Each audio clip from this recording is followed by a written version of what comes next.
কিয়ামতের নিদর্শন সম্পর্কে হাদিসে বহু বর্ণনা পাওয়া যায়, যেমন ইলম উঠে যাওয়া, মূর্খতা বৃদ্ধি পাওয়া, ব্যভিচার বেড়ে যাওয়া, মদ্যপান বেড়ে যাওয়া, পুরুষের হস্ত্র পাওয়া, পক্ষান্তরে নারীর সংখ্যা বেড়ে যাওয়া ইত্যাদি।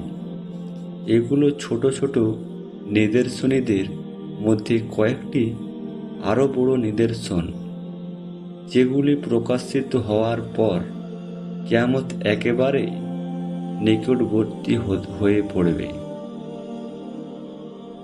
সেগুলি হল দাজ্জালের আবির্ভাব, ইয়াজুজ ও মাজুজের আগমন, পশ্চিম আকাশ হতে সূর্য উদয় হওয়া, আসমান হতে হযরত ঈসা আলাইহিস সালাম এর অবতরণ, দাবাতুল আরায় রহিম হওয়ার ইত্যাদি।